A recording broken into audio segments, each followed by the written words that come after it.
ഫോമില്ലേ അന്നത്തെ അതിന്റെ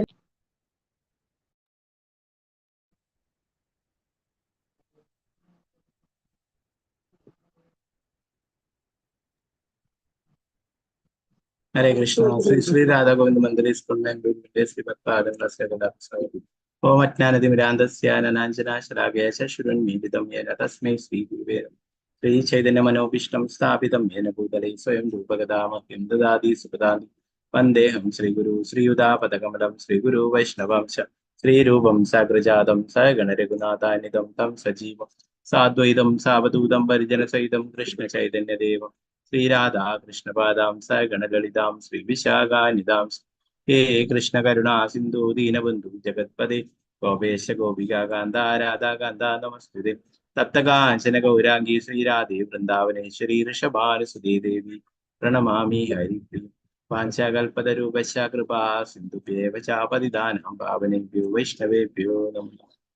पंचतत्वात्मकं कृष्णं भक्तरूपास्वरूपकं भक्तावतारं भक्ताख्यानमामि भक्तशक्तिं नित्यानन्दमहन्नवमी सर्वानन्दकरं वरं हरिनामप्रदं देवम् अवधूतशिरोमणि नमो महावदिन्याय कृष्णप्रेमप्रदायते कृष्णाय कृष्णचैतन्य नाम्ने गौरतिशे नमो विष्णुपादाय कृष्णपृष्ठाय भूतले श्रीमदे भक्तिवेदान्त स्वामिन्निधि नामिने नमस्ते सारस्वती देवे गौरवाणि प्रचारिणे विशेषा शून्यवादी पाश्चात्य देशधारिणी जय श्री कृष्णा चैतन्य प्रभु नित्यानंदा श्री अद्वैत गदाधरा श्रीवासादि गौर भक्त वृंद हरे कृष्णा कृष्ण कृष्ण हरे हरे हरे राम राम राम हरे हरे गुरुवे गौरचंद्राय राधिकाय तदारे कृष्णाय कृष्ण भक्ताय तत्भक्ताय श्रील प्रभुपाद की जय। गुरु महाराज की जय। निताय गौर प्रेमानंदे हरे कृष्ण। मदेक बंधु मत्संगिन मद्गुरो मन्महादना मन्निष्ठारक मद्भाग्य मदानंदा नमोस्तुते। ശ്രീമദ്ഭാഗവതം ശ്രീമദ്ഭാഗവതം തൃതീയ സ്കന്ധം 22-ാം അധ്യായം ശ്ലോകം 21. ഓം നമോ ഭഗവതേ വാസുദേവായ. മൈത്രേയ ഉവാച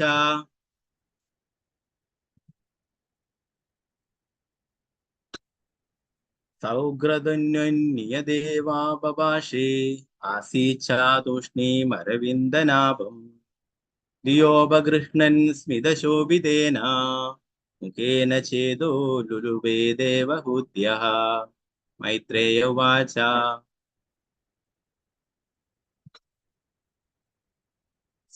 സൗഗ്രതുന്യദേവ ബഭാഷേ ആസീച്ഛതൂഷ്ണീമരവിന്ദനാഭം ധിയോപഗൃഹ്ണൻ സ്മിതശോഭിതേന മുഖേന ചേദോ ലുലുബേ ദേവഹൂത്യഃ.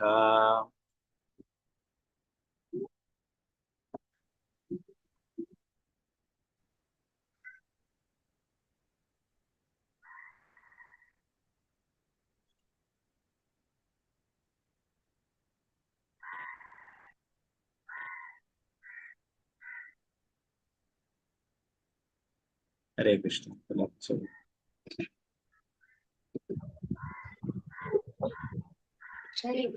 ഓം നമോ ഭഗവതേ വാസുദേവായ. ഓം നമോ ഭഗവതേ വാസുദേവായ. മൈത്രേയ ഉവാച സൗഗ്രതുന്യദേവാ ബഭാഷേ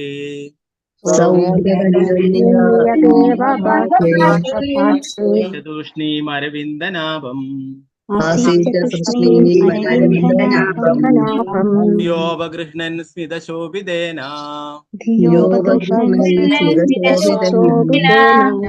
മുഖേന ചേദോ ലുലുബേ ദേവഹൂത്യഃ.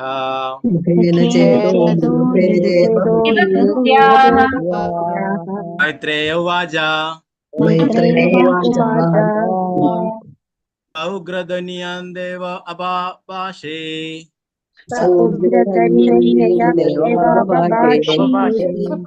ആസീച്ഛതൂഷ്ണീമരവിന്ദനാഭം യോപഗൃഹ്ണൻ സ്മിതശോഭിതേന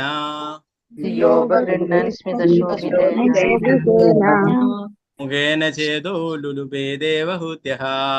മുഖേന മുഖേന ചേതോ ലുലുബേ ദേവഹൂത്യാ. ഹരേ കൃഷ്ണ. ഹരേ ഹരേ കൃഷ്ണ കൃഷ്ണ പ്രഭുജി. ഹരേ കൃഷ്ണ. ഹരേ കൃഷ്ണ. ഹരേ കൃഷ്ണ. ഒരാളായിട്ട് ചൊല്ലിക്കോളൂ.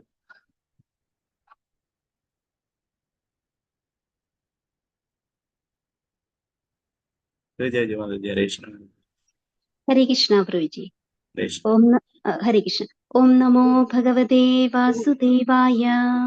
മൈത്രേയുവാച സയുഗ്രധന്യുന്യ ദേവാവഭാഷേ ആസീച്ച തൂഷ്ണീമരവിന്ദനാഭം ധിയോപഗൃഹ്ണൻ സ്മിതശോഭിതേന മുഖേന ചേതോ ലുലുഭേ ദേവഹൂത്യാഃ. ഹരേ കൃഷ്ണ പ്രഭുജി. ഹരേ കൃഷ്ണ മാതാജി. രാജി മാതാജി ചൊല്ലിക്കോളൂ. ഹരേ കൃഷ്ണ. കൃഷ്ണ പ്രഭുജി. ഹരേ ഓം കൃഷ്ണ. നമോ ഭഗവതേ വാസുദേവായ. മൈത്രേയ വാച സൗഗ്രദന്യന്യദേവ ഭവാശേ ആസീച തൃഷ്ണീമരവിന്ദനാഭം യോപഗൃഹ്ണൻ സ്മിതശോഭിതേന മുഖേന ചേതോ ലുലുബേ ദേവഹൂത്യാഃ. ഹരേ കൃഷ്ണ പ്രഭുജി. ഹരേ കൃഷ്ണ മാതാജി. ഓക്കെ. വിഷ്ണുപ്രിയ വിനീത ദിവസം മാതാജി. ഹരേ കൃഷ്ണ മാതാജി. ഹരേ കൃഷ്ണ ഗുരുജി. പ്രണാമം. ഹരേ ഹരേ കൃഷ്ണ. കൃഷ്ണ. ചൊല്ലിക്കോളൂ. മൈത്രേയ ഉവാച സ ഉഗ്രതന്വന്യദേവ ബഭാഷേ ആസീച തുഷ്ണീമരവിന്ദനാഭം ധിയോപഗൃഹ്ണൻ സ്മിതശോഭിതേന മുഖേന ചേതോ ലുലുഭേ ദേവഹൂത്യാ. ഹരേ കൃഷ്ണ ഗുരുജി. പ്രണാമം. ഹരേ കൃഷ്ണ മാതാജി. ഗീതട്ടി മാതാജി. ഹരേ കൃഷ്ണ മാതാജി. ഹരേ കൃഷ്ണ പ്രഭുജി. ചൊല്ലിക്കോളൂ. ഓം നമോ ഭഗവതേ വാസുദേവായ. മൈത്രേയ ഉവാച സ ഉഗ്രതന്വന്യ ദേവാ ബഭാഷേ ആസീച തൂഷ്ണീമരവിന്ദനാഭം ധിയോപഗൃഹ്ണൻ സ്മിതശോഭിതേന മുഖേന ചേതോ ലുലുബേ ദേവഹൂത്യാഃ. ഹരേ കൃഷ്ണ പ്രഭുജി. ഹരേ കൃഷ്ണ. മാലതി മാതാജി ചൊല്ലിക്കോളൂ. ഹരേ കൃഷ്ണ. മാലതി മാതാജി. ഹരേ കൃഷ്ണ മാതാജി. കേൾക്കുന്നില്ലല്ലോ.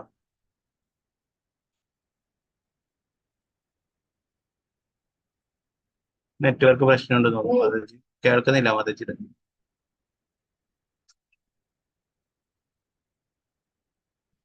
തങ്കമണി മാതാജി ചൊല്ലിക്കോളൂ.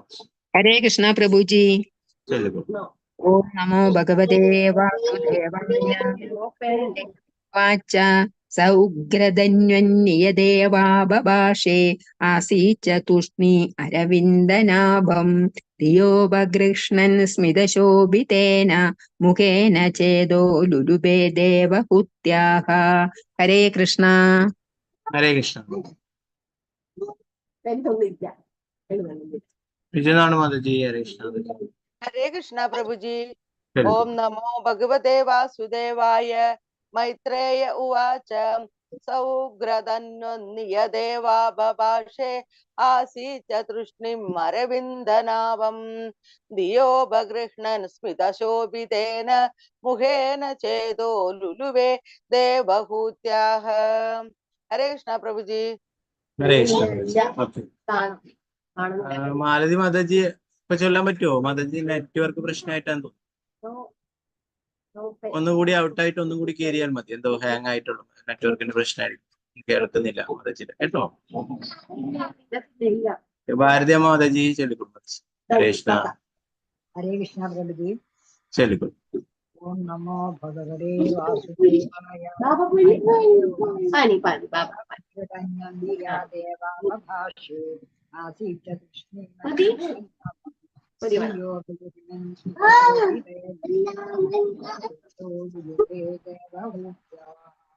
ഹരേ കൃഷ്ണ. ഹരേ കൃഷ്ണ മാതാജി.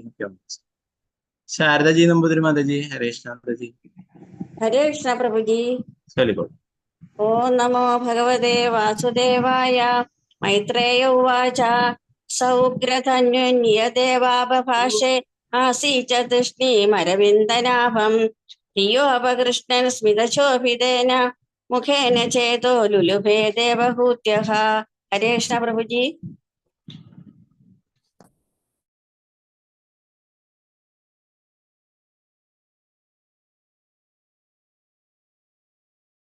ഹരേ കൃഷ്ണ മാതാജി. ഓക്കെ സീതാരാമൻ ഉണ്ണി മാതാജി. ഹരേ കൃഷ്ണ മാതാജി. ഹരേ കൃഷ്ണ പ്രഭുജി. ഹരേ കൃഷ്ണ. ഓം നമോ ഭഗവതേ വാസുദേവായ. മൈത്രേയോ വാച സ ഉഗ്രധന്വാനിയ ദേവഭാഷേ ആസീച്ച കൃഷ്ണീമരവിന്ദനാഭം ധിയോപഗൃഷ്ണൻ സ്മിതശോഭിതേന മുഖേന ചേതോ ലുലുപേ ദേവഹുത്യാഃ. ഹരേ കൃഷ്ണ പ്രഭുജി.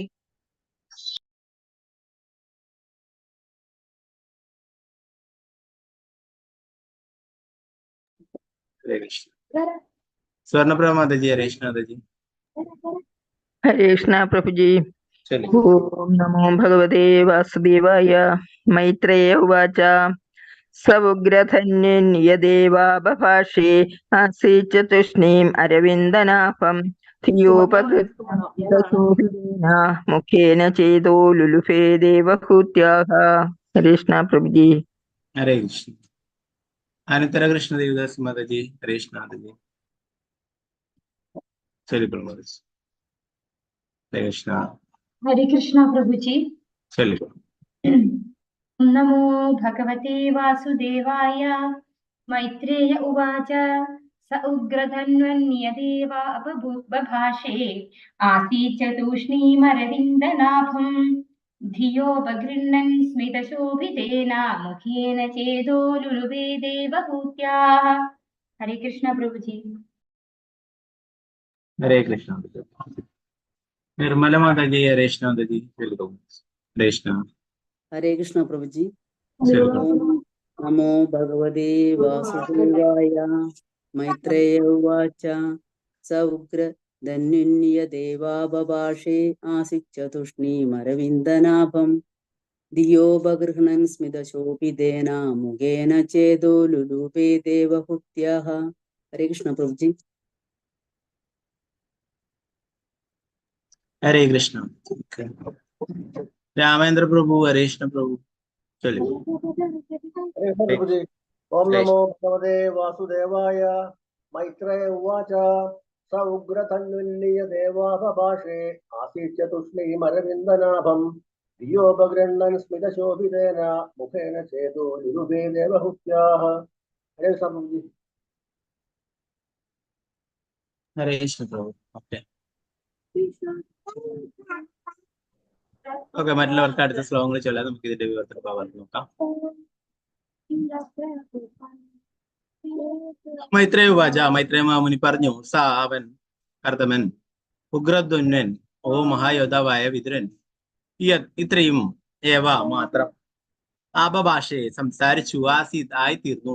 ചാവും തൂഷ്ണീം നിശബ്ദം അരവിന്ദനാഭം ഭഗവാൻ വിഷ്ണുവിന്റെ ആരുടെ നാഭിയാണോ താമരയാൽ അലങ്കൃതമായിരിക്കുന്നത് ദിയ വിചാരത്താൽ ഉപഗൃഹ്ണാൻ പിടിച്ചെടുക്കുക സ്മിതശോഭിതേന അവന്റെ മന്ദഹാസത്താൽ മനോഹരമാക്കപ്പെട്ട മുഖേന അവന്റെ മുഖത്താൽ ചേതഹ മനസ്സ് ലുലൂപെ വശീകരിക്കപ്പെട്ടു. ദേവഹുദ്യാൻ ദേവഹുദിയുടെ വിവർത്തനം ഭാവാർത്ഥം എസ് ഭക്തി വേദാന്ത സ്വാമി ശ്രീല പ്രഭുപാദ് കി ജയ്. ശ്രീ മൈത്രേയൻ പറഞ്ഞു. ഓ മഹാവീര യോദ്ധാവായ വിതുര ഇത്രമാത്രം ഒഴിഞ്ഞ കർദവമുനി നിശബ്ദനായി നാഭിയിൽ താമരയുള്ളവനായ തന്റെ ആരാധ്യർഹനായ ഭഗവാൻ വിഷ്ണുവിനെ കുറിച്ചുള്ള ചിന്തകളിലാണ്ടു. അദ്ദേഹം നിശബ്ദം മന്ദഹസം തൂകിയപ്പോൾ അദ്ദേഹത്തെ ധ്യാനിച്ചു തുടങ്ങിയിരുന്ന ദേവഹുതി ആ മുഖം മനസ്സിൽ ആവാഹിച്ചെടുത്തു. ഭാവാർത്ഥം ശ്രീല പ്രഭുപാദ് ജയ്. മൗനം പൂണ്ട ഉടൻ തന്നെ കർദവ മുനി പരിപൂർണമായും ഭഗവാൻ വിഷ്ണുവിനെ കുറിച്ചുള്ള വിചാരങ്ങളിൽ ആണ്ടുപോയതിനാൽ അദ്ദേഹം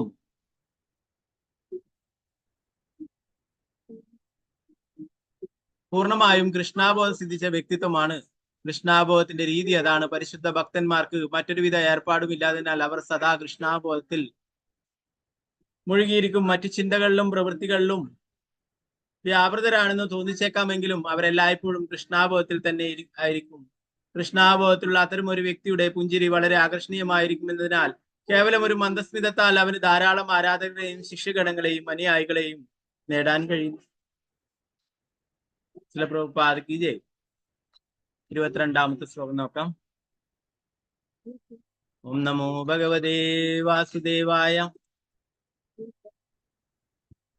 सोनुन्यात्वा व्यवसितं महिष्यादुहिदुस्फुटं तस्मै गुणगणाढ्याय ददौ तुल्यां प्रकर्षितः सोनुन्यात्वा व्यवसितं महिषादुहिदुस्फुटं तस्मै गुणगणाढ्याय ददौ तुल्यां प्रकर्षितः. ഹരേ കൃഷ്ണ. നേരത്തെ ചൊല്ലാൻ ബാക്കിയുള്ളവർ ചൊല്ലിക്കും. സുപ്രഭാതം ചൊല്ലിക്കുന്നു. കൃഷ്ണ. हरे कृष्ण प्रभु जी। ओम नमो भगवते वासुदेवाय सोनु ज्ञात्वा व्यवसितं महिष्या दुहिदुःस्फुटं तस्मै गुणगणाढ्याय ददौ तुल्यां प्रहर्षितः. हरे कृष्ण प्रभु जी। ഹരേ കൃഷ്ണ. ഓക്കെ. തനു പ്രദീപ് മാതാജി. ഹരേ കൃഷ്ണ. हरे कृष्णा प्रभु जी। ഹരേ കൃഷ്ണ. ओम नमो भगवते वासुदेवाय सोनु ज्ञात्वा व्यवसितं महिष्या दुहिदुस्फुटं तस्मै गुणगणाढ्याय ददौ तुल्यां प्रकर्षितः. हरे कृष्णा प्रभु जी। ഹരേ കൃഷ്ണ. വത്സല ഷാജി മാതാജി. ഹരേ കൃഷ്ണ. हरे कृष्णा प्रभु जी। ചൊല്ലിക്കോ. ओम नमो भगवते वासुदेवाय सोनु ज्ञात्वा व्यवसितं महिष्यादुहिदुस्फुटं तस्मै गुणगणाढ्याय ददौ तुल्यां प्रकर्षितः. हरे कृष्णा प्रभु जी। ഹരേ കൃഷ്ണ. രമണി മാതാജി ചൊല്ലിക്കൊള്ളു. ശോഭ മാതാജി ചൊല്ലിക്കൊള്ളു. हरे कृष्ण प्रभु जी। ഹരേ കൃഷ്ണ. ओम नमो भगवते वासुदेवाय सो अनुजात्य व्यवस्थितं अदृश्यादुहिदुस्फुटं तस्मै गुणगणाढ्याय दौ तुल्यां प्रकर्षितः. हरे कृष्ण. ഹരേ കൃഷ്ണ. ഗീതാഭരതൻ മാതാജി. ഹരേ കൃഷ്ണ. ഗീതാ ഹരേ മാതാജി. കൃഷ്ണ. ചൊല്ലുന്നുണ്ടോ? ചൊല്ലി. ഗീതാ. ഹരേ കൃഷ്ണ. ചൊല്ലി. ഓം നമോ ഭഗവതേ വാസുദേവായ സ്വ അനുജ്ഞാത്വാ വ്യവസിതം മഹിഷ്യാദുഹിതസ്ഫുടം തസ്മൈ ഗുണഗണാഢ്യായ ദദൗ തുല്യം പ്രകർഷിതഃ. ഹരേ കൃഷ്ണ. ഹരേ കൃഷ്ണ. ഗീതാസി മാതാജി ചൊല്ലിക്കുന്നു. हरे कृष्णा प्रभु जी। ഹരേ കൃഷ്ണ.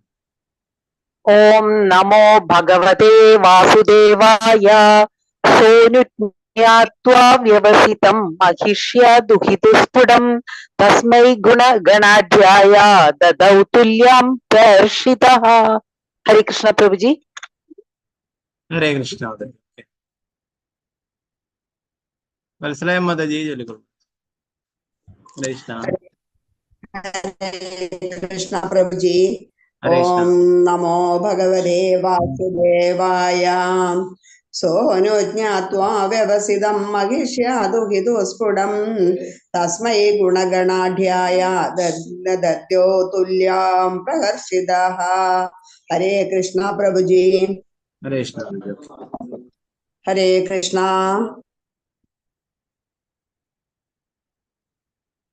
വത്സല ഗോപാല മാതാജി. ഹരേ കൃഷ്ണ. हरे कृष्ण प्रभु जी। ഹരേ കൃഷ്ണ. ओम नमो भगवते वासुदेवाय सोनु ज्ञात्वा व्यवसितं महिष्या दुहिदुस्फुटं तस्मै गुणगणाढ्याय ददौ तुल्यां प्रकर्षितः. हरे कृष्ण प्रभु जी। ഹരേ കൃഷ്ണ. ഗീതാ സർ മാതാജി ചൊല്ലിക്കുന്നു. हरे कृष्ण प्रभु जी। ओम नमो भगवते वासुदेवाय सोनु ज्ञात्वा व्यवसितं महिष्या दुहिदुस्फुटं तस्मै गुणगणाढ्याय ददौ तुल्यां प्रहर्षितः. हरे कृष्ण प्रभु जी।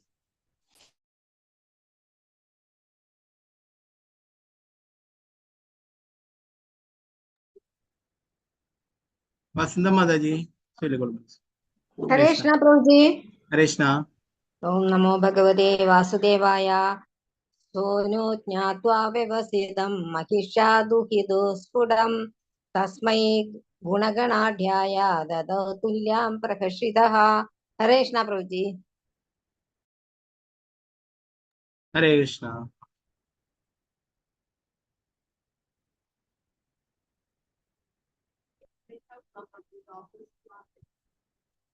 മാലതി മാതാജി ചൊല്ലിക്കൊള്ളു. हरे कृष्ण प्रभु जी। ഹരേ കൃഷ്ണ. ഇപ്പൊ ചൊല്ലിക്കോളൂ കേട്ടോ. നേരത്തെ എന്തോ നെറ്റ്വർക്ക് പ്രശ്നം ഉണ്ടായില്ല. മാതാജി കേൾക്കാം. ഓം നമോ ഭഗവതേ വാസുദേവായ സോനുജ്ഞാതാവ്യവസ്ഥിതം മഹിഷ്യാദുഹിതുസ്ഫുടം തസ്മൈ ഗുണഗണാഢ്യായ ദദൗ തുല്യപ്രഹർഷിതാഃ. ഹരേ കൃഷ്ണ പ്രഭുജി. ഹരേ കൃഷ്ണ.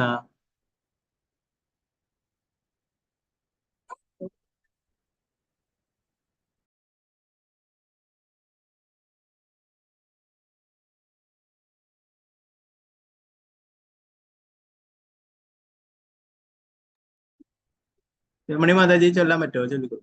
ഹരേ കൃഷ്ണ. പലർക്കും നെറ്റ്വർക്ക് പ്രശ്നമുണ്ട്. അങ്ങനെയുള്ളവർ ജമീല മാതാജി ചൊല്ലിക്കോളൂ. ഹരേ കൃഷ്ണ. ഹരേ കൃഷ്ണ പ്രഭുജി. ആരാ? ഹരേ രമണി മാതാജി. കൃഷ്ണ. ചൊല്ലിക്കോളൂ.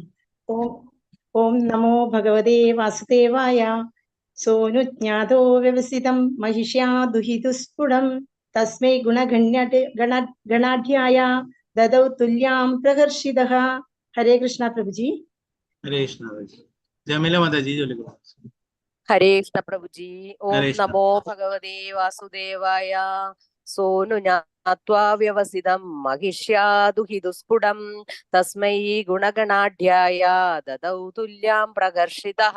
ഹരേ കൃഷ്ണ പ്രഭുജി. ഹരേ കൃഷ്ണ. സുപ്രഭ മാതാജി. ഹരേ കൃഷ്ണ മാതാജി. ചൊല്ലിയതാണോ മാതാജി? ചൊല്ലിയതാ പ്രഭുജി. ചൊല്ലിക്കോളൂ. ചൊല്ലിയതാണ്. ഓക്കെ. കൈ വരുത്തിയത് കൊണ്ടൊന്ന് ഓക്കെ. നമുക്ക് ഇതിന്റെ വിവർത്തനം ഭാവർത്തനം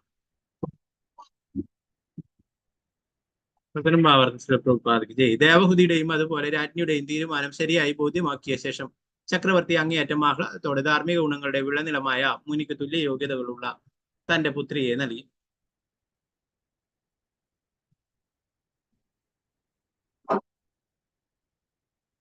ഇരുപത്തിമൂന്നാമത്തെ ശ്ലോകം.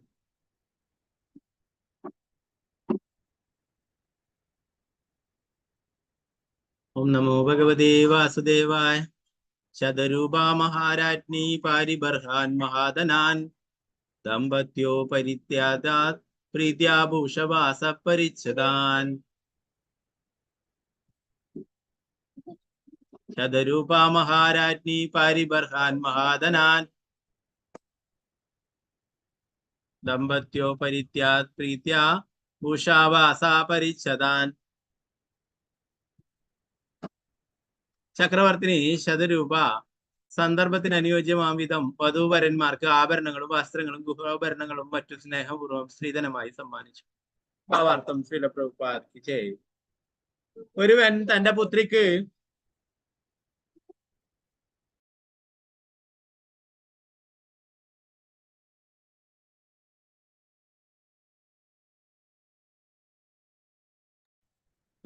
പുത്രിക്ക് ഉദാരപൂർവ്വം സ്ത്രീധനം നൽകുന്ന സമ്പ്രദായം ഇന്നും ഭാരതത്തിൽ നിലവിലുണ്ട്. വധുവിന്റെ പിതാവിന്റെ പദവിക്ക് അനുസരിച്ചായിരിക്കും സ്ത്രീധനം. പാരിബർഹാൻ മഹാധനാൻ എന്നാൽ വിവാഹ സമയത്ത് വധുവിനെ സമ്മാനിക്കുന്ന സ്ത്രീധനം എന്നാണ് അർത്ഥം. ഇവിടെ മഹാധനാൻ എന്നാൽ ഒരു ചക്രവർത്തിയുടെ പദവിക്ക് യോജിച്ച മഹത്തായ വിലപ്പെട്ട സമ്മാനങ്ങൾ എന്ന് സാരം.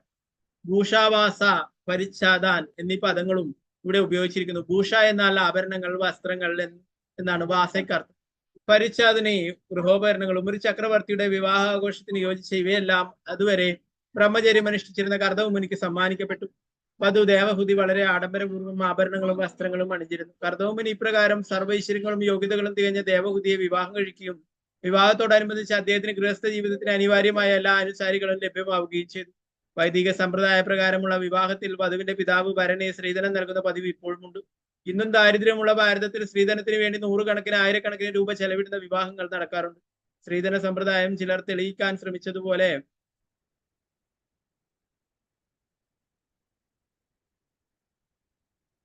നിയമവിരുദ്ധമല്ല. പിതാവ് പുത്രിക്ക് തന്റെ സന്മനസ് പ്രകടിപ്പിക്കുവാൻ നൽകുന്ന സമ്മാനമാണ് സ്ത്രീധനം. അത് നിർബന്ധവുമാണ്. വിവാഹ സമയത്ത് സ്ത്രീധനം നൽകാൻ തീരെ കഴിവില്ലാത്ത വരുന്ന വളരെ അപൂർവം പിതാക്കന്മാർ കുറഞ്ഞ പക്ഷം ഒരു ഫലമോ പുഷ്പമോ എങ്കിലും പുത്രിക്ക് സന്തോഷപൂർവ്വം സമ്മാനിക്കണമെന്ന് ആധികാരികമായി നിർദ്ദേശിച്ചിട്ടുണ്ട്. ഭഗവത്ഗീതയിൽ പ്രസ്താവിച്ചിട്ടുള്ളതുപോലെ ഒരു ഫലവും പുഷ്പവും കൊണ്ട് ദൈവവും സംതൃപ്തനാകും. സാമ്പത്തികമായ കഴിവുകേട് മൂലമോ മറ്റു കാരണങ്ങളാലോ സ്ത്രീധനം നൽകാനാവാതെ വന്നാൽ ഒരുവന് വധുവിന്റെ സംതൃപ്തിക്ക് വേണ്ടി ഒരു പഴമോ പൂവോ സമ്മാനിക്കാവുന്നതാണ്. ചില പ്രഭുപാദയ്ക്ക് ജയ്.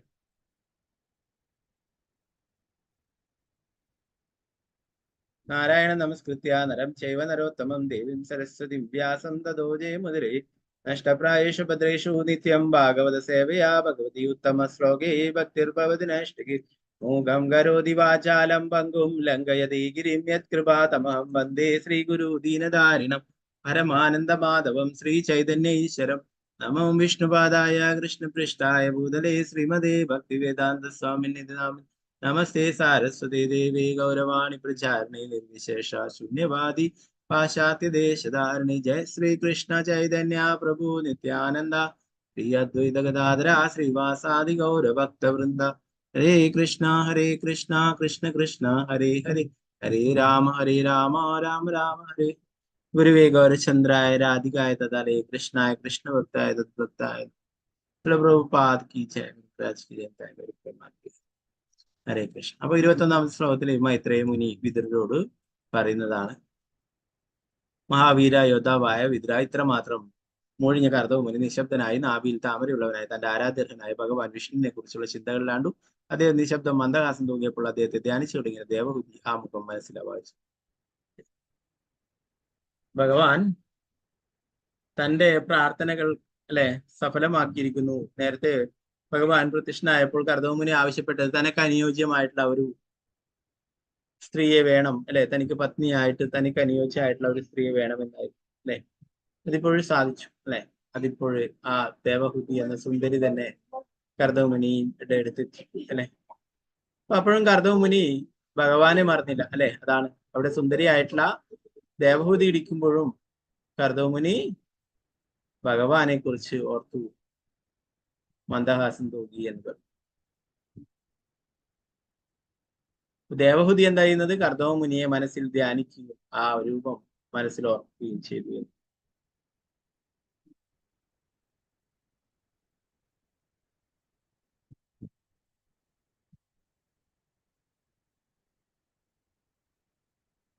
ഇവിടെ പ്രഭുപാദര് ഭാവാർത്ഥത്തിൽ പറയുന്നു,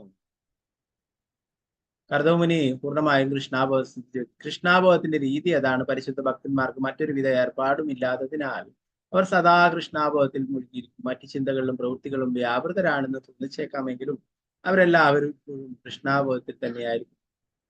കൃഷ്ണാബോധത്തിലുള്ള അത്തരം ഒരു വ്യക്തിയുടെ പുഞ്ചിരി വളരെ ആകർഷകമായിരിക്കുന്നതിന് കേവലം ഒരു മന്ദസ്മൃതിസ്ഥാൽ അവന് ധാരാളം ആരാധകരെയും ശിഷ്യഗണങ്ങളെയും അനുയായികളെയും നേടാൻ സാധിക്കും. മറ്റുള്ള പ്രവൃത്തികൾ ചെയ്യുകയാണെങ്കിലും അവരെ പൂർണ്ണമായിട്ടും കൃഷ്ണാബോധത്തിൽ തന്നെയായിരിക്കും. അവരെ ശ്രീല പ്രഭുപാദരെ സഹായിക്കാനായിട്ട് ആദ്യ കാലങ്ങളിലെ ശ്രീല പ്രഭുപാദരുടെ ശിഷ്യന്മാരൊക്കെ പലതരത്തിലുള്ള ജോലികളിലും ഏർപ്പെട്ടിട്ടുണ്ട്. കാണുന്നവർക്ക് അതൊക്കെ ഭൗതികമായിട്ടുള്ള കാര്യങ്ങളായിട്ട് തോന്നും. അവരെന്തിനാണ് പക്ഷെങ്കിൽ ഭഗവാന്റെ സേവനങ്ങൾ ചെയ്യാൻ. പ്രഭുപാദർക്ക് പുസ്തകങ്ങൾ അച്ചടിച്ച് വിതരണം ചെയ്യുന്നതിന് കാശ് കൊണ്ട് കൊടുക്കാനായിട്ട്, പണം നൽകാനായിട്ട്. നമ്മുടെ ഗുരുമഹാരാജ് ശ്രീ ജയപതാക സ്വാമി ഗുരുമഹാരാജ് വലിയ ഹോട്ടലിൽ ക്ലീനിങ്ങിന്റെ ഒക്കെ ഫ്ലോറൊക്കെ ക്ലീൻ ചെയ്യുന്ന ജോലിയൊക്കെ ചെയ്തു. എന്തിനു വേണ്ടിയിട്ടായിരുന്നു? പ്രഭുപാദർക്ക് കൃഷ്ണാബോധം പ്രചരിപ്പിക്കുവാനായിട്ട് പൈസ നൽകി. അമേരിക്കയിലെ വലിയ പെയിന്റ് കമ്പനിയുടെ ഉടമയുടെ ആ കുടുംബത്തിലാണ് ഗുരുമഹാരാജ്. അപ്പോ അങ്ങനെ പൈസ ഇല്ലാത്തത് കൊണ്ടല്ല അങ്ങനെ ചെയ്തു. പൈസ ഒക്കെ ഉണ്ടായിരുന്നു. എന്നാൽ അതൊക്കെ വിട്ടിട്ട് പ്രഭുപാദരുടെ കൂടെ ചേർന്ന് പ്രഭുപാദരുടെ ഈ പ്രസ്ഥാനത്തിന് ആദ്യകാലത്ത് പണമൊന്നും ഉണ്ടായിരുന്നില്ല. അതിന് സഹായിക്കാനായിട്ട് ഇങ്ങനെ ജോലി ചെയ്യും. ഹോട്ടലില് ഇങ്ങനെ ഫ്ലോറൊക്കെ തുടച്ചുകൊണ്ട് ചിരിച്ചുകൊണ്ട് സന്തോഷത്തോടെ ആനന്ദത്തോടെ ആ ജോലി ചെയ്യുക. എന്താണ് മനസ്സിൽ ചെറിയ ചെറിയ രീതിയിൽ ഹരേ കൃഷ്ണ കൃഷ്ണ കൃഷ്ണ ഹരേ ഹരേ ഹരേ രാമ രാമ രാമ ഹരേ ഹരേ. ഗുരുമഹാരാജിന്റെ ട്യൂണ എന്താ പറയാ, അങ്ങനെ വളരെ സന്തോഷത്തോടെ ചെറിയ രീതിയിൽ അങ്ങനെ കീർത്തനം ഹോട്ടലിൽ പബ്ലിക്കായിട്ട് അങ്ങനെ അവര് ജോലിക്ക് നിൽക്കുന്ന ആളങ്ങനെ ചൊല്ലിയാൽ പ്രശ്നമാവും. അപ്പൊ അതുകൊണ്ട് പതുക്കെ ഇങ്ങനെ മനസ്സിലിങ്ങനെ കീർത്തനങ്ങളൊക്കെ പാടിക്കൊണ്ട് ഇങ്ങനെ ജോലി സന്തോഷത്തോടെ ആനന്ദത്തോടെ ചെയ്തു. അവിടെ ഒരു വലിയ സമ്പന്നനായിട്ടുള്ള ഒരു വ്യക്തി അവിടെ ഭക്ഷണം കഴിക്കാനായിട്ട് അവിടെ വന്നിട്ടുണ്ടായിരുന്നു. അപ്പൊ അദ്ദേഹം ഗുരുമഹാരാജിനെ തന്നെ ശ്രദ്ധിക്കുകയുണ്ടായി കുറെ സമയം. ജോലിക്കാവുമ്പോ അങ്ങനെ എന്താ പറയാ സാധാരണ രീതിയിലുള്ള ഡ്രസ്സൊക്കെ ഇട്ട് തരും.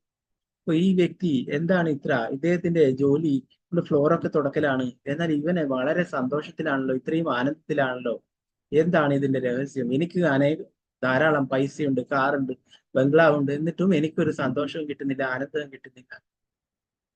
അദ്ദേഹം പതുക്കെ ഗുരുമഹാരാജിന്റെ അടുത്ത്, നിങ്ങൾക്ക് എത്ര പൈസയുണ്ട്? അത് ചെറിയ പൈസയല്ലേ ഉണ്ടാവും അല്ലെ? എന്നിട്ട് നിങ്ങൾ എന്താണ് ഇത്ര, നിങ്ങൾക്ക് ഇത്രയും കഠിനമായിട്ടുള്ള ജോലിയാണുള്ളത്, നിങ്ങൾ എന്താണ് ഇത്രയും ആനന്ദം സന്തോഷം? അങ്ങനെ ആ വ്യക്തിയോട് കൃഷ്ണാഭവത്തിന്റെ പ്രാധാന്യത്തെ കുറിച്ച് അദ്ദേഹം ഗുരു മഹാരാജ് പറഞ്ഞു. അപ്പൊ പറയുന്നത് ആ കൃഷ്ണാഭവത്തിൽ തന്നെയാണുള്ളത്. പ്രഭുപാദർക്ക് വേണ്ടിയിട്ട് സേവനം ചെയ്യാം, പ്രഭുപാദർക്ക് വേണ്ടിയിട്ട് ടാക്സി ഓടിച്ചിട്ടുണ്ടായിരുന്നു ശിഷ്യന്മാർ, മറ്റുള്ള പലതരത്തിലുള്ള ജോലികളും ചെയ്തിട്ടുണ്ടായിരുന്നു കൃഷ്ണാബോധം പ്രചരിപ്പിക്കുവാനായിട്ട്, ഗ്രന്ഥങ്ങൾ അച്ചടിക്കുവാനായിട്ട്, അതുപോലെ തന്നെ ഭഗവാന് എന്താ പുഷ്പങ്ങളും നിവേദ്യങ്ങളും ഒക്കെ ഉണ്ടാക്കാനായിട്ട് പൈസ വേണ്ടിയിട്ട്. അങ്ങനെ ആദ്യകാലങ്ങളിലൊന്നും ഇല്ലാതെ ശിഷ്യന്മാരൊക്കെ ജോലി ചെയ്തു. എന്നാൽ അവര് കൃഷ്ണാബോധത്തിൽ തന്നെയായിരുന്നു ജോലി, അല്ലെ? മുഴുവൻ സമയം കൃഷ്ണാബോധത്തിലായിരുന്നു. പുറമെ കാണുന്നവർക്ക് അവർ ജോലി ചെയ്യുന്നതായിട്ട്, അല്ലെ? അപ്പൊ കൃഷ്ണാബോധത്തിലുള്ള ഭഗവാന്റെ പരിശുദ്ധ ഭക്തന്മാരെയും അവരെപ്പോഴും ഭഗവാനെ കുറിച്ചുള്ള ചിന്തയിൽ തന്നെയാണ് പറഞ്ഞത്. ഇവിടെ കർദവമുനിയും അവിടെ സുന്ദരിയായിട്ടുള്ള ദേവഹൂതി വന്നിട്ടുണ്ടെങ്കിലും പൂർണ്ണമായിട്ടും അദ്ദേഹത്തിന്റെ മനസ്സും ഭഗവാനിൽ തന്നെയായിരുന്നു. കൃഷ്ണാബോധത്തിലുള്ള അത്തരം ഒരു വ്യക്തിയുടെ പുഞ്ചിരി വളരെ ആകർഷകമായിരിക്കുന്നതിനാൽ കേവലം ഒരു മന്ദസ്മിതത്താൽ അവനെ ധാരാളം ആരാധകരെയും ശിഷ്യഗണങ്ങളെയും അനുയായികളെയും നേടാൻ. ശ്രീലപ്രഭുപാദരെ പലപ്പോഴും പലരും വിമർശിക്കുമ്പോഴും മറ്റും പലപ്പോഴും ശ്രീലപ്രഭുപാദരെ പുഞ്ചിരിക്കുക മാത്രമാണ് ചെയ്യുന്നത്. അത് പലരെയും ആകർഷിക്കുകയുണ്ടായി. അവരൊക്കെ ഇത്രയും പുരുഷമായിട്ടുള്ള വാക്കുകളിൽ സംസാരിച്ചിട്ടുമെന്നും പ്രഭുപാദരെ വളരെ മന്ദസ്മിതത്തോടെ അവിടെ നിന്ന് നീങ്ങുമായി. അതുപോലെ തന്നെ പ്രഭുപാദരുടെ ശിഷ്യന്മാരൊക്കെ ബുക്ക് ഡിസ്ട്രിബ്യൂഷനൊക്കെ പോകുമ്പോൾ പലരും അദ്ദേഹത്തിന് പ്രഭുപാദരുടെ ഒരു ശിഷ്യൻ തന്നെ പറയുകയുണ്ടായി. ഒരിക്കലും ഒരു പുസ്തക പ്രചരണത്തിന്റെ ഇടയിൽ വേറൊരു മതവിഭാഗത്തിൽപ്പെട്ടിട്ടുള്ള ഒരു സ്ത്രീ, അപ്പൊ ആദ്യം എല്ലാവർക്കും ഭഗവത്ഗീത വായിക്കാലോ, ഭഗവത്ഗീത വെച്ച് നീട്ടുകയുണ്ടായി. ഓ വളരെ ദേഷ്യത്തോടെ എന്തൊക്കെ വിൽക്കാൻ പറ്റുന്ന പ്രഭുപാദരുടെ ശിഷ്യൻ ഹരേ കൃഷ്ണ താങ്ക്സ് എന്നൊക്കെ പറഞ്ഞിട്ട് കൈയൊക്കെ കൂപ്പിക്കൊണ്ട് അവിടുന്ന് പോയി. കുറച്ചങ്ങോട്ട് എത്തിയുടെ ആ സ്ത്രീ വീണ്ടും വിളിച്ചു, നിങ്ങൾ എന്താ പറഞ്ഞത്? ബുക്സാ എന്തോ എനിക്ക് തന്നോളൂ എന്ന്. എനിക്ക് ഈ ബുക്സ് വേണ്ടിയിട്ടല്ല, നിങ്ങളെ പെരുമാറ്റം എനിക്ക് അത്രയേറെ ഇഷ്ടപ്പെട്ടു. ഞാൻ ഇത്രയും ഷൗട്ട് ചെയ്തിട്ടും നിങ്ങൾ എന്നോട് താങ്ക്സ് ഒക്കെ പറഞ്ഞ് വളരെ സ്നേഹത്തോടെ പെരുമാറി. നിങ്ങളുടെ പെരുമാറ്റം എനിക്ക് ഇഷ്ടം. അങ്ങനെ ഭഗവത്ഗീത വാങ്ങിക്കുന്നു. അപ്പോ ഭഗവാന്റെ ഭക്തന്മാരും അല്ലെ, പ്രഭുപാദരെ പോലുള്ള ഭക്തന്മാരും പരിശുദ്ധ ഭക്തന്മാരും അവർക്കൊക്കെ മറ്റുള്ള ശിഷ്യന്മാരെ ഉണ്ടാക്കാനും ലോകത്തിലുമുള്ള ശിഷ്യന്മാരെ ഉണ്ടാക്കാനും അവരിലൊക്കെ കൃഷ്ണാബോധം എത്തിക്കുവാനും ഒക്കെ സാധിച്ചു ധാരാളം ആളുകൾ. ഭഗവാന്റെ അല്ലെ, ഭഗവാന്റെ പ്രതിനിധികളാണ് ആധ്യാത്മിക ഗുരുക്കന്മാരൊക്കെ. ഭഗവാൻ സർവ ആകർഷണകനാണ് അല്ലെ. ഭഗവാന്റെ ആ പുഞ്ചിരി അത് എല്ലാവരെയും ആകർഷിക്കുന്നതാണ്. അതുപോലെ തന്നെ ഭഗവാന്റെ പ്രതിനിധികളായിട്ടുള്ള ആത്മീയ ഗുരുക്കന്മാരും അവരുടെ പുഞ്ചിരിയും അവരുടെ വാക്കുകളും എല്ലാം സർവരെയും ആകർഷിക്കുന്നതും അവർക്കൊക്കെ കൃഷ്ണാബോധം നൽകാനായിട്ട് അവർക്ക് സാധിച്ചു. 22ാമത് ശ്ലോകം പറയും, ദേവഹുതിയുടെയും അതുപോലെ രാജ്ഞിയുടെയും തീരുമാനം ശരിയായി ബോധ്യമാക്കിയ ശേഷം ചക്രവർത്തി അങ്ങേയറ്റം ആഹ്ലാദത്തോടെ ധാർമ്മിക ഗുണങ്ങളുടെ വിളനിലമായ മുനിക്ക് തുല്യ യോഗ്യതയുള്ള തന്റെ പുത്രിയെ നൽകി. ശരിയായ തീരുമാനമാണ് തന്റെ മകളുടേത് എന്ന് സ്വയംഭു മനു ചക്രവർത്തി മനസ്സിലാക്കുകയും അങ്ങനെ കർദവമുനിക്ക് തന്റെ പുത്രിയെ നൽകുകയുണ്ടായിരുന്നു. അടുത്ത ശ്ലോകം പറയുന്നു, ചക്രവർത്തിനി ശതരൂപ അല്ലെ, സ്വയംഭു മനുവിന്റെ പത്നി ദേവഹൂതിയുടെ അമ്മ സന്ദർഭത്തിന് അനുയോജ്യമായതും വധുവരന്മാർക്ക് ആഭരണങ്ങളും വസ്ത്രങ്ങളും ഗൃഹോപകരണങ്ങളും മറ്റും സ്നേഹപൂർവ്വം സ്ത്രീധനമായി സമ്മാനിച്ചു. കർദവമുനിയുടെ അടുത്ത് ഒന്നുമില്ല അല്ലെ. കർദവമുനി ആശ്രമത്തിൽ, ബ്രഹ്മചര്യ ആശ്രമത്തിൽ കഴിയുന്ന ആളാണ് അല്ലെ.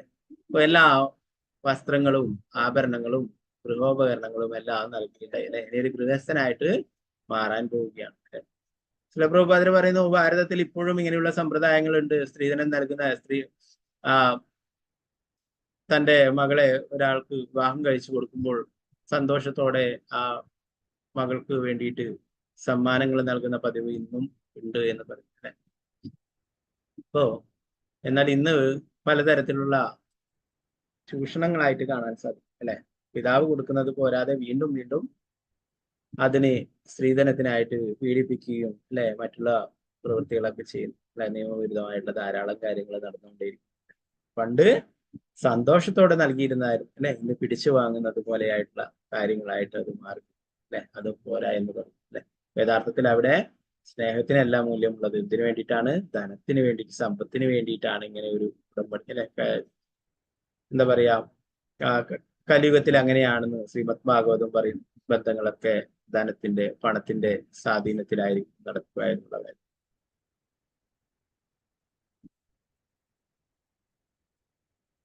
ഒരു ചക്രവർത്തിയുടെ ആഘോഷത്തിന് വെച്ച് ഇവയെല്ലാം അതുവരെ ബ്രഹ്മചര്യം അനുഷ്ഠിച്ചിരുന്ന കർദമുനിക്ക് സമ്മാനിക്കപ്പെട്ടു. മധു ദേവഹുതി വളരെ ആഡംബരപൂർവ്വം ആഭരണങ്ങളും വസ്ത്രങ്ങളും അണി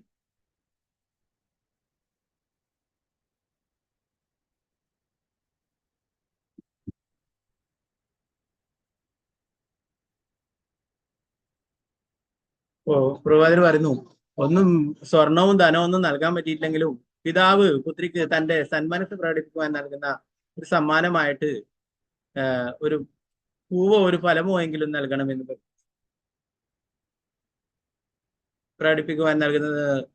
പിതാവ് പുത്രിക്ക് തന്റെ സന്മനസ് പ്രകടിപ്പിക്കുവാൻ നൽകുന്ന സമ്മാനമാണ് സ്ത്രീധനം. അത് നിർബന്ധവുമാണ്. വിവാഹ സമയത്ത് സ്ത്രീധനം നൽകാൻ തീരെ കഴിവില്ലാതെ വരുന്ന വളരെ അപൂർവം പിതാക്കന്മാർ കുറഞ്ഞ പക്ഷം ഒരു ഫലമോ പുഷ്പമോ എങ്കിലും പുത്രിക്ക് സന്തോഷപൂർവ്വം സമ്മാനിക്കണമെന്ന് ആധികാരികമായി നിർദ്ദേശിച്ചു. ഭഗവത്ഗീതയിൽ പ്രസ്താവിച്ചുള്ളത്, ഒരു ഫലവും പുഷ്പവും കൊണ്ട് ഭഗവാനെ സംതൃപ്തനാവും. സാമ്പത്തികമായ കഴിവുകേട് മൂലമോ മറ്റു കാരണങ്ങളാലോ സ്ത്രീധനം നൽകാനാവാതെ വന്നാൽ ഒരുവന് വധുവിന്റെ സംതൃപ്തിക്ക് വേണ്ടി ഒരു പഴമോ പൂവോ സമ്മാനിക്കാവുന്നതാണ് അല്ലെ. പലരും പഴയ ആൾക്കാരൊക്കെ പറയും സ്വർണം വെക്കേണ്ടടുക്ക പുഷ്പം വെച്ചാൽ മതിയല്ലോ അല്ലെ. അപ്പൊ ഒരു സ്വർണം ഇതൊന്നും നൽകാൻ കഴിയില്ലെങ്കിൽ ഒരു പൂവോ ഒരു ഫലമോ എങ്കിലും നൽകണം എന്ന് പറഞ്ഞു അല്ലെ. ഭഗവാൻ ഭഗവത്ഗീതയിൽ പറഞ്ഞു ഭഗവാനെ സംതൃപ്തനാക്കാനാണ്. അതുപോലെ തന്റെ മകളെ അയക്കുമ്പോഴും അങ്ങനെയാണ്, ഒരു പൂവോ ഒരു ഫലമോ നൽകണം അങ്ങനെ കഴിവില്ലാത്തവരും.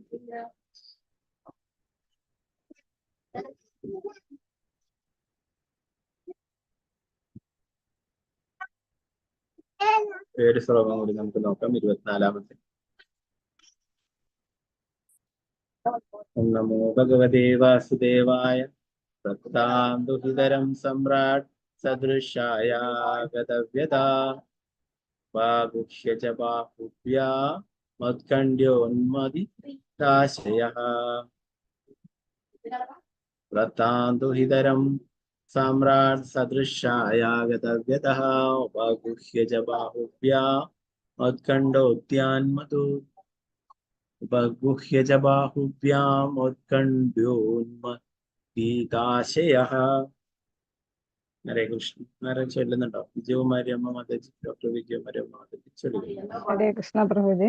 ഹരേ ഓം നമോ ഭഗവതേ വാസുദേവായ പ്രക്താം ദുഹിതരം സമ്രാട് സദൃക്ഷായ ഗതവദാഃ ഉപഗുഹ്യ ച ബാഹുഭ്യാം ഔത്കണ്ഠോന്മദിതാശയഃ. ഹരേ കൃഷ്ണ. ഹരേ കൃഷ്ണ.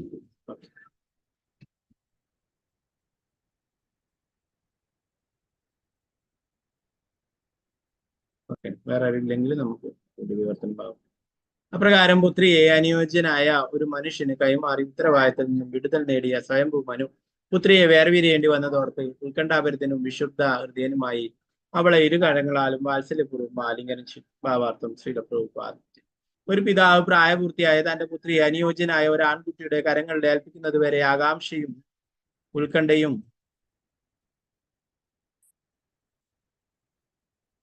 ഉള്ളവനായിരിക്കും. മക്കൾ വിവാഹിതരാകുന്നത് വരെ മാതാപിതാക്കൾക്ക് അവരുടെ മേലുള്ള ഉത്തരവാദിത്വം, ആ കർത്തവ്യം നിർവഹിക്കപ്പെട്ടു കഴിഞ്ഞാൽ പിതാവ് തന്റെ ചുമതലയിൽ പെൺമക്കളുള്ള ഒരു പിതാവ് തന്റെ മകളെ അനുയോജ്യനായിട്ടുള്ള ഒരാൾക്ക് വിവാഹം ചെയ്തു കൊടുക്കുമ്പോഴാണ് ആ പിതാവിന്റെ കടമ തീരുന്നത് അല്ലെ. അപ്പൊ അതുവരെ ആ മകളെ സംരക്ഷിക്കുക അല്ലെ. പിന്നീടുള്ള സംരക്ഷണം ആ കഴിക്കുന്ന തന്റെ മകളെ കഴിക്കുന്ന ആ കുട്ടിക്ക് നൽകുകയും ചെയ്തു അല്ലെ. ഒരു പെൺകുട്ടിയുടെ പിതാവിന് ആ ഒരു ചുമതലകള് തീരുന്നത് വേറൊരാൾക്ക്, ആ കുട്ടി അനുയോജ്യനായിട്ടുള്ള ഒരാൾക്ക് ഭർത്താവിന് ആ മകളെ നൽകുമ്പോഴാണ്. 25-ാമത്തെ ശ്ലോകം. ഓം നമോ ഭഗവതേ വാസുദേവായ അശക്നുവംസ്തതിരഹം പുഞ്ചൻ ബാഷ്പകലാമുഹു ആസിഞ്ചദംബാവത്സേതി നേത്രാദൈർദുഹി ദുഷികഃ. ചക്രവർത്തിക്ക് തന്റെ പുത്രിയെ വേർപിരിയുന്നത് ദുസ്സഹമായിരുന്നു. ആയതിനാൽ കണ്ണുനീർ വാർത്തുകൊണ്ട് അവളുടെ ശിരസ് നനച്ചു. അദ്ദേഹം ഇങ്ങനെ വിലപിച്ചു: എന്റെ പ്രിയപ്പെട്ട മാതാവി, എന്റെ പ്രിയപ്പെട്ട പുത്രി. ഭാവാർത്ഥം ശ്രീല പ്രഭുപാദജി. അംബ എന്ന വാക്ക് വളരെ അർത്ഥവത്തമാണ്. ഒരു പിതാവ് ചിലപ്പോൾ തന്റെ പുത്രിയെ വാത്സല്യാഗ്രഹത്തോടെ മാതാവെന്നും മറ്റു ചിലപ്പോൾ പ്രിയപ്പെട്ടവളെന്നും അഭിസംബോധന ചെയ്തെന്ന് വരാം.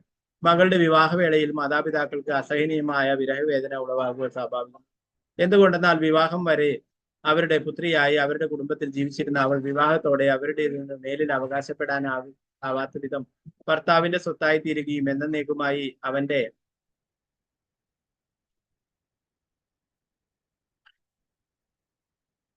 കുടുംബത്തിലേക്ക് പോവുകയുമാണ് ചെയ്തത്. മനുസംഹിത പ്രകാരം സ്ത്രീ ഒരിക്കലും സ്വതന്ത്രയല്ല. വിവാഹിതയാകുന്നത് വരെ അവൾ പിതാവിന്റെ സ്വത്തും അദ്ദേഹത്തിന്റെ സംരക്ഷണത്തിലുമായിരിക്കും. വിവാഹിതയായി സന്താനങ്ങൾ ഉണ്ടായി അവൾ വളർന്നു പ്രാപ്തരാകുന്നതുവരെ അവർ ഭർത്താവിന്റെ സ്വത്തായി ഭർത്തൃഭവനത്തിൽ അവന്റെ സംരക്ഷണത്തിൽ കഴിയണം. വാർദ്ധക്യത്തിൽ ഭർത്താവ് സന്യാസം സ്വീകരിച്ച് കുടുംബം ഉപേക്ഷിച്ചു പോകുമ്പോൾ അവൾ പുത്രന്മാരുടെ സ്വത്തും അവരുടെ സംരക്ഷണത്തിലും ഒരു സ്ത്രീ എപ്പോഴും ആശ്രിതയായിരിക്കും. ഒന്നുകിൽ പിതാവിന്റെ, അല്ലെങ്കിൽ ഭർത്താവിന്റെ, അതുമല്ലെങ്കിൽ മുതിർന്ന പുത്രന്മാരുടെ. ദേവഹുതിയുടെ ജീവിതത്തിൽ അത് പ്രമാണമായി ഭവിച്ചു. ദേവഹുതിയുടെ സംരക്ഷണ ചുമതല അവളുടെ പിതാവ് ഗർദമുനിയെ ഏൽപ്പിച്ചു. ഗർദമുനി ഭവനം ഉപേക്ഷിച്ചു പോയ അദ്ദേഹം അവളെ സുരക്ഷിതയായി പരിപാലിക്കാനുള്ള ഉത്തരവാദിത്വം പുത്രൻ കപിലദേവനുമായി മാറി. ഈ സംഭവങ്ങൾ ഒന്നിന് പിന്നാലെ ഒന്നായി വിവരിക്കും. അടുത്ത് വരുന്ന ഭാഗങ്ങളിലൊക്കെ പറയുന്നുണ്ട് അല്ലെ.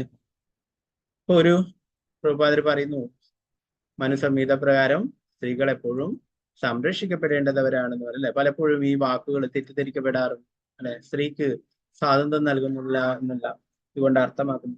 സ്ത്രീകളെ എപ്പോഴും വഞ്ചിക്കാൻ, സമൂഹം വഞ്ചിക്കാനുള്ള പ്രവണതയുണ്ട്. അവരെ ചതിക്കുവാനുള്ള പ്രവണതയുണ്ട്. അതുകൊണ്ട് അവരെപ്പോഴും ഒരു ആളുടെ ആശ്രിതരായിട്ടിരിക്കണം എന്നാണ് അതുകൊണ്ട് ഉദ്ദേശിക്കുന്നത്. അല്ലാതെ സ്ത്രീകൾക്ക് ഒരിക്കലും സ്വാതന്ത്ര്യമില്ല എന്നല്ല ഉദ്ദേശിക്കുന്നത്. പ്രഭാതരിയുടെ പറയുന്നു, സ്ത്രീകളെ എപ്പോഴും ഒരാളുടെ ആശ്രിതരായിരിക്കണം, സംരക്ഷണത്തിലായിരിക്കണം എന്നുള്ളതാണ് പറയുന്നത്. അല്ലെങ്കിൽ അവരെ മറ്റുള്ളവരെ വഞ്ചിക്കുവാനും ചതിക്കുവാനും ഒക്കെ ഇടയിൽ അല്ലെ. അപ്പൊ അതുകൊണ്ട് അച്ഛന്റെ അല്ലെ കുട്ടിയായിരിക്കുന്ന സമയത്ത് അച്ഛന്റെ സംരക്ഷണത്തിലും, അത് കഴിഞ്ഞ് മുതിർന്നാല് അച്ഛൻ ഒരു ആൺകുട്ടിയെ കണ്ടെത്തി അദ്ദേഹത്തിന് വിവാഹം ചെയ്തു കൊടുക്കുകയും അങ്ങനെ ഭർത്താവ് സംരക്ഷകനാവുകയും അല്ലെ. പിന്നീട് ഭർത്താവിന് പ്രായമാകുമ്പോൾ മക്കള് സംരക്ഷിക്കുകയും അല്ലെ. ഇവിടെ പറയുന്നു ഈ ഒരു കാര്യത്തിൽ തന്നെ സ്വയംഭൂ മനു ശതരൂപയും കൂടിയിട്ട് കുട്ടിയെ ദേവഹുതിയെ കർദവമുനിക്ക് നൽകിയാണ് അല്ലെ. കർദവമുനി തന്റെ ഭാര്യയായി സ്വീകരിക്കുകയും പിന്നെ അതിലൊരു കുട്ടി ഉണ്ടാവുകയും അല്ലെ. കപിലദേവൻ സാക്ഷാൽ ഭഗവാൻ തന്നെ അവർക്ക് പുത്രനായിട്ട് അവതരിക്കുന്നു. അപ്പൊ ആ കപിലദേവനാണ് പിന്നീട് ദേവഹുതിയെ സംരക്ഷിക്കുന്നത്. കർദവമുനി ആശ്രമം ഉപേക്ഷിച്ചുകൊണ്ട് പോവുകയാണ്. പിന്നീട് കപിലദേവനാണ് അമ്മയുടെ കാര്യങ്ങളൊക്കെ നോക്കുന്നത്. ഇതൊക്കെ ഇനി വരുന്ന ഭാഗങ്ങളിൽ വിവരിക്കപ്പെടുന്നത്.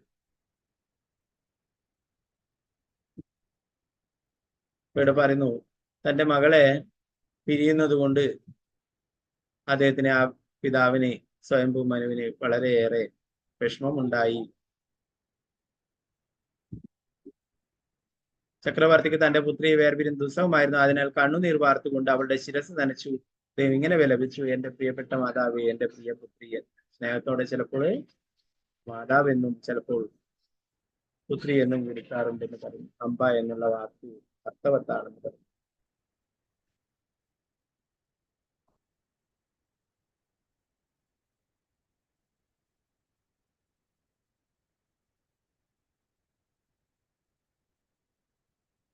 ഈ ഒരു ശ്ലോകം കൂടി നമുക്ക് നോക്കാം.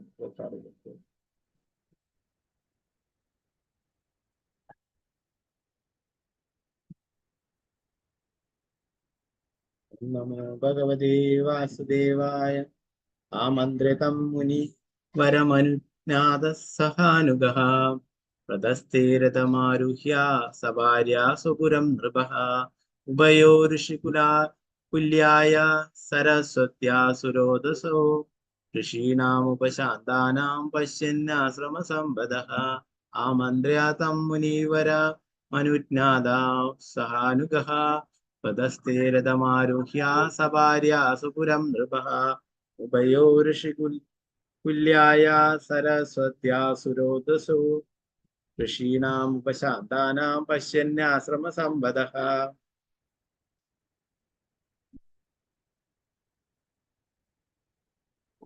മഹാമുനിയോട് മടങ്ങിപ്പോകാനുള്ള അനുവാദം വാങ്ങി ഭാര്യാസമേതനായി രഥത്തിൽ കയറിയ ചക്രവർത്തി പരിവാരങ്ങളുടെ അകമ്പടിയോടെ യാത്ര തിരിച്ചു പോകുന്ന വഴിക്ക് അദ്ദേഹം വിശുദ്ധരായ വ്യക്തികൾക്ക് സർവദാ സ്വീകാര്യമായ സരസ്വതി നദിയുടെ വശ്യസുന്ദര തീരങ്ങളിൽ സദാ പ്രശാന്തരായ മഹർഷിമാർ ഏകാന്തവാസം നയിക്കുന്ന ക്ഷേമൈശ്വര്യപൂർണ്ണങ്ങളും അതിമനോഹരമായ ആശ്രമവാടികളും വർണ്ണശാലകളും കൺകുളർക്കെ ദർശിച്ചു. ഭാവാർത്ഥം ശ്രീല പ്രഭുപാദ. ആധുനിക യുഗത്തിൽ മഹത്തായ എഞ്ചിനീയറിംഗിന്റെയും വാസ്തുകലയുടെയും ശില്പവൈദഗ്ധ്യത്തോടെ മഹാനഗരങ്ങൾ നിർമ്മിക്കപ്പെടുന്നു. പോയ കാലങ്ങളിൽ പുണ്യാത്മാക്കൾ വസിച്ചിരുന്ന ഋഷികുലങ്ങൾ ധാരാളം ഉണ്ടായിരുന്നു. ഭാരതത്തിൽ ഇന്നും ആധ്യാത്മികമായ ഉന്നമനത്തിനുതകുന്ന മഹത്വമാർന്ന ധാരാളം സ്ഥലങ്ങളുണ്ട്. ഗംഗയുടെയും യമുനയുടെയും തീരങ്ങളിലെ മനോഹരങ്ങളായ കുടികളിൽ ആധ്യാത്മിക സംസ്കാരം നട്ടുവളർത്തുകയെന്ന ലക്ഷ്യത്തോടെ മാത്രം വസിക്കുന്ന അനേകം ഋഷിമാരെയും പുണ്യാത്മാക്കളെയും കാണാം. ഋഷികുലങ്ങളിലൂടെ കടന്നു പോകുമ്പോൾ രാജാവിനെയും പരിവാരങ്ങളെയും ആശ്രമങ്ങളുടെയും പർണശാലകളുടെയും മനോഹര ദൃശ്യങ്ങൾ അങ്ങേയറ്റം സന്തുഷ്ടരാക്കി. അതേപറ്റി പശ്യന്യാശ്രമ സമ്പദ എന്നിവയുടെ പ്രസ്താവിച്ചിരിക്കുന്നു. മഹാമുനിമാർക്ക് അമ്പരചുംബികളില്ല എങ്കിലും അവരുടെ ആശ്രമങ്ങളും പർണശാലകളും പ്രാന്തപ്രദേശങ്ങളും അതീവ ഹൃദ്യങ്ങളാകിയാൽ അവ ചക്രവർത്തിയെ ആകർഷിച്ചു. അപ്പൊ ഇങ്ങനെ സരസ്വതി നദിയുടെ തീരത്ത് ധാരാളം ഋഷിമാരെയും മറ്റുമൊക്കെ കാണുകയുണ്ടായി. അവരുടെ ആശ്രമങ്ങളൊക്കെ കാണുകയുണ്ടായി. നേരത്തെ പറഞ്ഞു സരസ്വതി നദിയുടെ പരിധിയിൽ പെടുന്ന തന്നെയാണ് ബിന്ദു സരോവര തടാകം അല്ലെ. അവിടെയായിരുന്നു കർദമമുനി ഇവിടെ തപസ് ചെയ്തിട്ടുണ്ട് അല്ലെ. അപ്പോ അത് ആ സ്ഥലം അത്രയും സുന്ദരമായിട്ടുള്ളതാണെന്ന് നേരത്തെ പറയുന്നുണ്ട് അല്ലെ. അപ്പൊ ആ സ്ഥലങ്ങളൊക്കെ കാണുന്നുണ്ട്. ആശ്രമങ്ങളൊക്കെ അല്ലെ ചെറിയ ചെറിയ ആശ്രമങ്ങളായിട്ട് ഉള്ളതാണെങ്കിലും അവർക്ക് അത് വളരെ ഇഷ്ടപ്പെട്ടു എന്ന് പറയുന്നത്. ഇന്ന് പല വലിയ നഗരങ്ങളും മറ്റുമൊക്കെ എഞ്ചിനീയർമാരും മറ്റുമൊക്കെയാണ് അതിനൊക്കെ ഡിസൈൻ ചെയ്യുന്നുണ്ടെങ്കിൽ അല്ലെ അത് പ്രകൃതിയാ തന്നെ അല്ലെ ഭഗവാന്റെ തന്നെ ആ ക്രമീകരണമാണ് ഇതൊക്കെ അല്ലെ. ധാരാളം യമുനയും ഗംഗയുടെയും തീരത്ത് ഇങ്ങനെ ധാരാളം സാധുക്കളും അവരുടെ ചെറിയ ചെറിയ കുടിലുകളും ഒക്കെ കാണാനായിട്ട് സാധിക്കും അല്ലെ. അവർ പൂർണ്ണ സന്തോഷത്തോടെയാണ് എപ്പോഴും അല്ലെ. വലിയ നേരത്തെ പറഞ്ഞ പോലെ വലിയ സമ്പന്നനായിട്ടുള്ള വ്യക്തികൾക്ക് എപ്പോഴും അവര് പലതരത്തിലുള്ള ചിന്തകളും എന്താ പറയാ എപ്പോഴും പല കാര്യങ്ങളെ കുറിച്ച് ആലോചിച്ചിട്ടായിരിക്കും. എന്നാല് ഇങ്ങനെയുള്ള ഋഷിമാർക്കും മഹർഷിമാർക്കും വേറൊന്നും ആഘോഷിക്കാനില്ല അല്ലെ. ഭഗവാനെ കുറിച്ചുള്ള കാര്യങ്ങൾ മാത്രമേ അവർക്ക് ചിന്തിക്കാനായിട്ടുള്ളൂ. അതുകൊണ്ട് തന്നെ അവരെപ്പോഴും സന്തോഷമാണ്. അങ്ങനെയുള്ള സരസ്വതി നദിയുടെ തീരത്തുള്ള ആശ്രമങ്ങളും മറ്റുള്ള ഋഷിമാരെയും ഒക്കെ അവർക്ക് കാണാനായിട്ട് സാധിച്ചു. അവർക്ക് വളരെ സന്തോഷത്തെ നൽകിയിട്ടുണ്ടായി.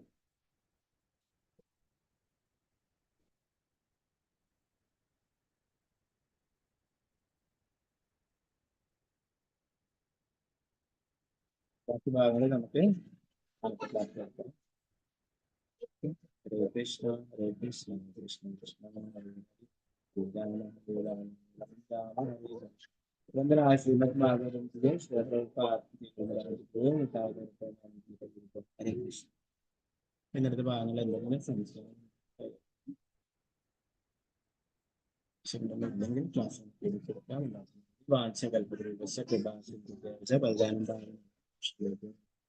ഞാൻ വൈഷ്ണവ സാധുക്കളുടെ